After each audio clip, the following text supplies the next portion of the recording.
جس شخص نے رسول اللہ صلی اللہ علیہ وآلہ وسلم کی اطاعت کی اس نے اللہ تعالیٰ کی اطاعت کی۔ دنیا اور آخرت میں عافیت کی دعا۔ حضرت ابو بکر صدیق رضی اللہ عنہ سے مروی ہے، فرمایا میں نے جناب رسول صلی اللہ علیہ وآلہ وسلم کو فرماتے سنا، اللہ سے یقین اور معافات کی دعا کرو، کیونکہ یقین کے بعد عافیت سے بہتر کوئی چیز نہیں جو کسی کو عطا ہو۔ اس میں آپ نے دنیا اور آخرت کی عافیت جمع فرما دی ہے، اور امر واقعہ بھی یہی ہے کہ دارین میں بندے کے حالات یقین اور عافیت کے بغیر اصلاح پذیر نہیں ہو سکتے، چنانچہ یقین سے آخرت کی سزائیں دور ہوتی ہیں اور عافیت سے قلب و بدن امراض سے نجات پاتا ہے۔ بس جب عافیت اور صحبت کی شان یہ ہے تو ہم ان امور میں نبی اقدس صلی اللہ علیہ وآلہ وسلم کی سنت طیبہ بیان کریں گے۔ جو انہیں پڑھے گا وہ محسوس کرے گا کہ آپ کی سنت طیبہ علی الاطلاق سب سے کامل طریق زندگی ہے، جس سے ہر دو یعنی بدن و قلب اور دنیا اور آخرت کی زندگی کی صحت و نعمت حاصل کی جا سکتی ہے۔ بشارت تبلیغ۔ رسول اللہ صلی اللہ علیہ وآلہ وسلم نے فرمایا، اللہ تعالیٰ اپنے اس بندے کو سرسبز و شاداب رکھے جو میری بات سنے، پھر اسے یاد کرے اور محفوظ رکھے اور دوسروں تک اسے پہنچائے۔ بس بہت سے لوگ فقہ یعنی علم دین کے حامل ہوتے ہیں مگر خود فقیہ نہیں ہوتے،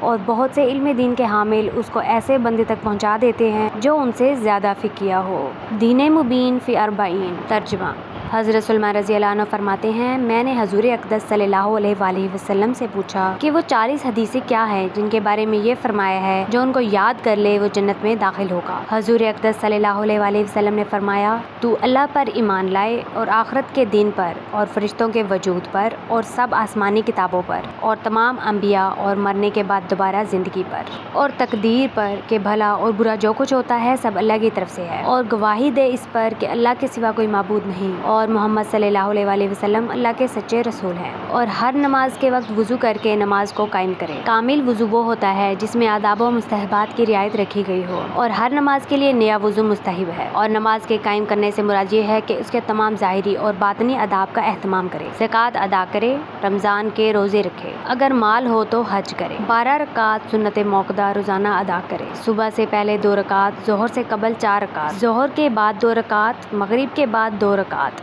اور عشاء کے بعد 2 رکعات، وتر کسی رات میں نہ چھوڑے، اللہ کے ساتھ کسی چیز کو شریک نہ کرے، والدین کی نافرمانی نہ کرے، ظلم سے یتیم کا مال نہ کھا، شراب نہ پی، زنا نہ کر، جھوٹی قسم نہ کھا، جھوٹی گواہی نہ دے، خواہشات نفسانیہ پر عمل نہ کرے، مسلمان بھائی کی غیبت نہ کر، اور عفیفہ یعنی پاک دامن عورت یا مرد کو تہمت نہ لگا، اپنے مسلمان بھائی سے کینہ نہ رکھ، لہو و لعب میں مشغول نہ ہو، تماشائیوں میں شریک نہ ہو، کسی پستہ قد کو عیب کی نیت سے ٹھگنا مت کہہ، کسی کا مذاق مت اڑا، نہ مسلمانوں کے درمیان چغل خوری کر، اللہ عز و جل کی نعمتوں پر اس کا شکر کر، بلا اور مصیبت پر صبر کر، اللہ کے عذاب سے بے خوف مت ہو، رشتہ داروں سے قطع تعلقی مت کر بلکہ ان کے ساتھ صلہ رحمی کر، اللہ کی کسی مخلوق کو لعن طعن مت کر، سبحان اللہ، اللہ اکبر اور لا الہ الا اللہ کا اکثر ورد رکھا کر، جمعے اور عیدین میں حاضری مت چھوڑ، اور اس بات کا یقین رکھ کہ جو تکلیف اور راحت تجھے پہنچی وہ مقدر میں تھی جو ٹلنے والی نہ تھی، اور جو کچھ نہیں پہنچا وہ کسی طرح بھی پہنچنے والا نہ تھا، اور کلام اللہ کی تلاوت کسی حال میں بھی مت چھوڑ۔ حضرت سلیمان رضی اللہ عنہ کہتے ہیں، میں نے پوچھا کہ جو کوئی ان کو یاد کرے اسے کیا اجر ملے گا؟ رسول اللہ صلی اللہ علیہ وآلہ وسلم نے ارشاد فرمایا